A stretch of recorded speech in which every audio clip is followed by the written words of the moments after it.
Olá, gente boa, estamos de volta com o programa A Conversa com a Beatriz, um programa transmitido a partir dos Estados Unidos da América, e dizer que nós vamos procurar trazer ou levar até si temas diversificados.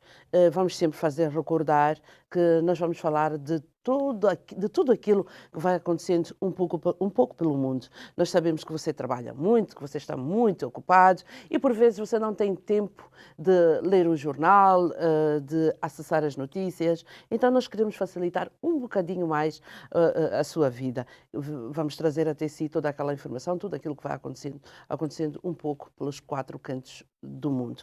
Vamos trazer desporto, política, educação, cultura, música, enfim, tudo aquilo, se você fizer acontecer, é claro que nós vamos trazer a informação até si. E nós sabemos que você vai estar aí desse lado e dos vários temas que nós achamos que seriam prioridade, a educação está, sim senhora, sem sombra de dúvidas, em primeiro lugar. Nós já falámos anteriormente, acredito que você já teve acesso aos vídeos do programa em que falávamos sobre o sistema educacional aqui nos Estados Unidos da América, falámos de como é que tudo acontece, de que é que a criança tem direito. A criança aqui nos Estados Unidos tem direitos, sim senhora, tem. Tem direito à alimentação, tem direito a transporte, tem direito a vestuário, tem direito a material escolar. Os pais não precisam de se preocupar com isso, mas nós precisamos de saber mais. Nós precisamos de ouvir mais, precisamos de saber mais o que é que acontece dentro de uma sala de aulas. É isto que nos trouxe aqui hoje e é claro que eu não vou fazer isto sozinha. Eu trago sempre aqui convidados especiais e hoje está aqui comigo a Samantha Vaznis. A Samantha Vaznis é professora, ela é professora da terceira classe e quando eu digo que ela é professora da terceira classe do ensino elementar, deixa-me dizer-lhe que o ensino elementar aqui é um fenómeno, é uma ciência. E os americanos olham para a educação como uma coisa muito séria, com muita seriedade. E eles fazem questão de que a criança seja feliz na escola. E hoje eu vou falar com a Samantha Vaznis, ela já está aqui. Samantha, seja bem-vinda ao programa A Conversa com a Beatriz. É claro que a conversa vai ser em inglês, porque a Samantha é americana e nós vamos fazer aqui um exercício. Ela vai tentar entender um bocadinho de português e eu vou tentar falar um pouco de inglês. Então vamos lá a esse grande desafio. Eu gosto de desafios e então vamos lá a isso. Samantha, welcome to my talk show, A Conversa com a Beatriz. Thank you so much, first of all, for having me on your program. I'm so happy to be here and share this information with everybody. And I would love to start off with my background. So when I was a child, I really didn't know what I wanted to be. I thought about dentistry and I thought about fashion design. And then my little brother actually came into the world, and we're 7 years apart. And as soon as he was born, I started playing school with him. And at that moment, I was like, you know what? I really want to do something with kids. I don't know what, but I definitely want to do something with kids. And so I got older. I went through high school, took a year off, and thought about it some more. And I went for my bachelor's degree at the University of Southern Maine, so it was very close to home for me. And I actually got my undergraduate in psychology, because at the time I thought I wanted to be a child psychologist. And so I had to work my way through school. I wasn't lucky enough to have scholarships cover my schooling. So I worked and went to school full time, and in that process, somebody had suggested to me that I actually go and work in the elementary schools. And I did, and because I was going down the avenue of being a psychologist, they put me with behavioral students. So that's how I first got into the classroom. But as I worked more and more with behavioral students, I really loved it, and I learned a tremendous amount. But I decided that this wasn't right for me. I wanted to be the teacher standing in front of the classroom and teaching everybody. And so I ended up going and continuing my education at the University of Southern Maine, so the same school. But I got my master's of education, and I graduated 8 years ago. Yeah, 8 years ago.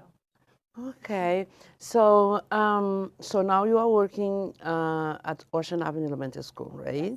Yep. So how many students do you have in the classroom? I currently this year have 19 students, but my very first year teaching, I had 25. And I thought to myself, oh my goodness, here I am. I've gone from one student working all day with one behavioral student, and now how am I going to manage a classroom of 25 kids? So this year has been really nice. It's been great to form a classroom community with a smaller group of kids, and it still has its challenges, but most days it goes really well.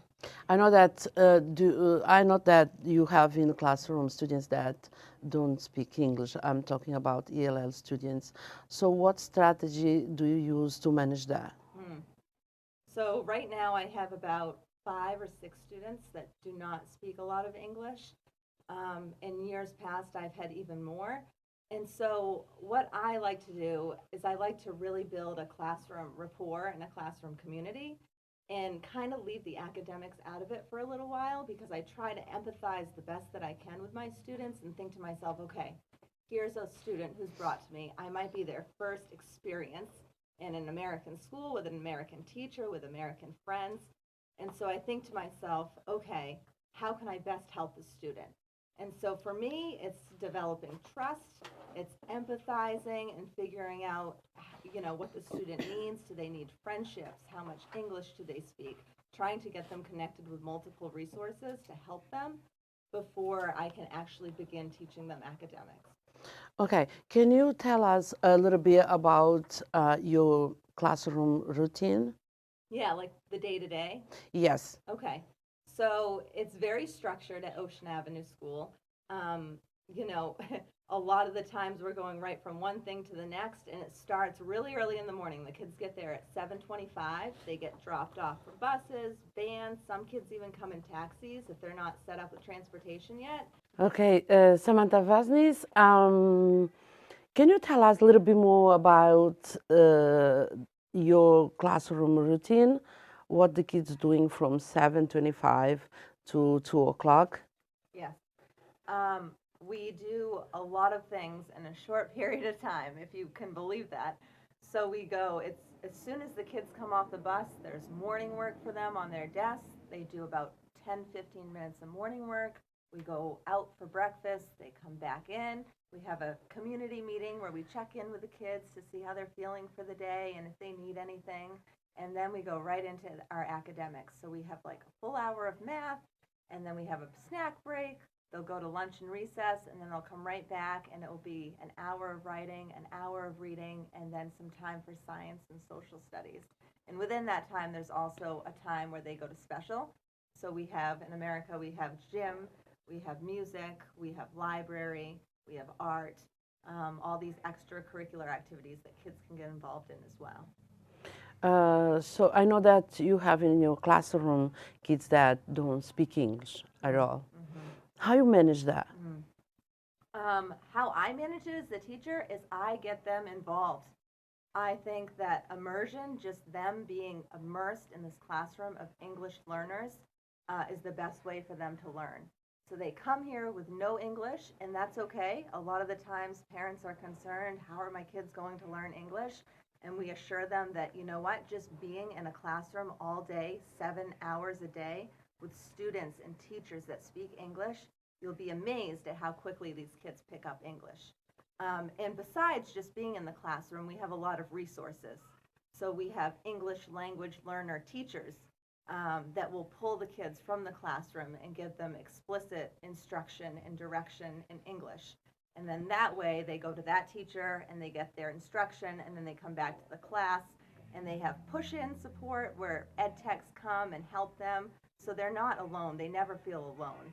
And there's so many kids that are like them already in the class to begin with. It makes them feel more comfortable, like they can participate and they want to participate. How did you manage the communication between multilingual families and you? How was for you to deal with that during pandemic? Okay.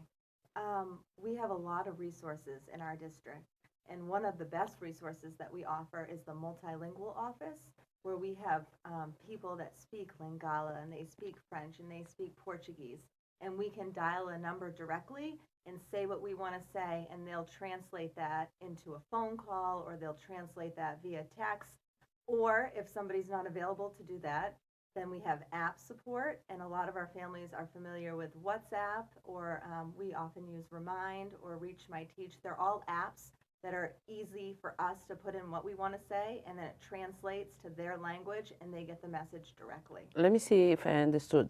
Are you texting in English and the app translating so they get the text in their language? Exactly. It's helpful, right? Exactly. It's so helpful. So I put in what I want to say in English, and then I ask it to translate to the given language, and it could be Lingala or Portuguese, and it does it, and then it sends it right along, and they receive it instantly. It goes to their email address, or it can go to their phone number, whatever they prefer to use. Something that I would like to know a little bit more, it's about this missing time. How you manage that? Because you know that some kids get pick up and some gets the bus. How you manage that?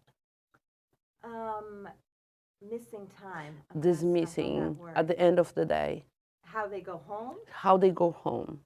How to bring them home? No, how you dismiss them. Oh, okay. How you know that? Because it's a very, a little bit stressful time because you need to separate them. How you deal with that? Yeah. Well, our office women are fantastic, and they communicate to us directly at the end of the day, and we have a spreadsheet that tells us exactly how the kids get dismissed and what buses. And oftentimes, if I don't know something, I call the office, and they give me the information instantaneously. So some kids go home on the bus, some kids are walkers, some kids get picked up with a taxi because they don't have transportation set up yet, but that's no problem for our district. They're really, really good about giving kids transportation whenever they need it. So yeah, it's pretty seamless, actually.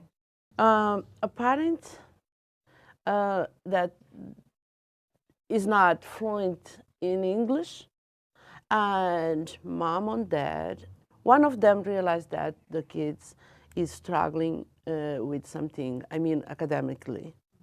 How they can be in contact with you as a teacher?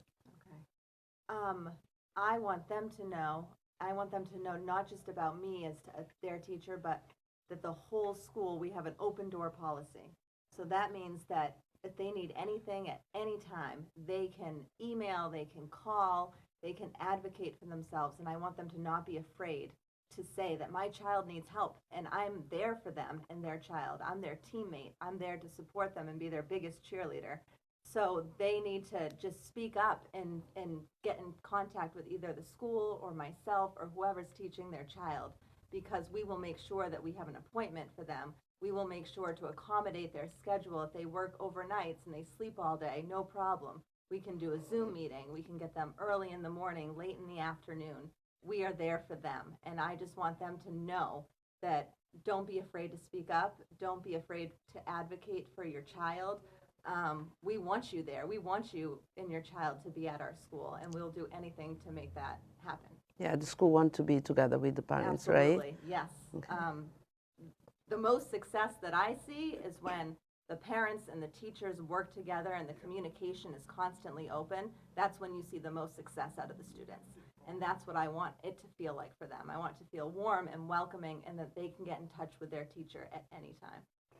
Thank you so much, Sam, for being here and for help us to understand more about the educational system of the United States of America. I think the families at home, the parents at home, now know that the communication is open. Always. And they can talk with the teacher all the time whenever they need, yeah. Right? And if they don't speak the language and they know very little English or even a lot of English, there's resources out there to help them. And we will help them with whatever they need. They shouldn't be afraid just because they can't speak the language. Thank you so much, Sam. Thank you so much for being here. It means a lot for us to be here today, Saturday. We know that working Monday to Friday, so being here on Saturday is something like, okay, but it means a lot to us. Thank you so much one more time, and see you around. Beatriz, it was my pleasure. Thank you so much for having me, and I'm so glad that I could speak on behalf of the American teachers. So please come and please be a part of our community. Thank you so much, Samantha. Foi uma conversa extremamente agradável. Foi um prazer ter aqui a Samantha aqui no nosso programa Conversa com a Beatriz. Ela ajudou-nos a entender melhor sobre tudo o que acontece dentro de uma sala de aulas. Ela é professora de 19 crianças, perdão, assim que está certo, 19 crianças, e ela tem um staff completo para ajudá-la neste processo que é lecionar bem. E você sabe que um aluno bem preparado é um futuro garantido para qualquer país. E a educação vai ser sempre prioridade para nós aqui no programa A Conversa com a Beatriz. Espero que você tenha tirado alguma boa mensagem. A nossa ideia nunca foi fazer comparações de realidades, até porque são diferentes e nós não podemos fazer esse tipo de comparações. A nossa intenção é apenas levar até si, a sua casa, ideias que você pode ou não implementar no seu bairro, na sua cidade, no seu país, no seu continente. É das boas experiências que nós devemos seguir. É por isso que nós estamos aqui. A conversa com a Beatriz tem esse objetivo. Tem um objetivo muito importante, levar até si tudo aquilo que é bom.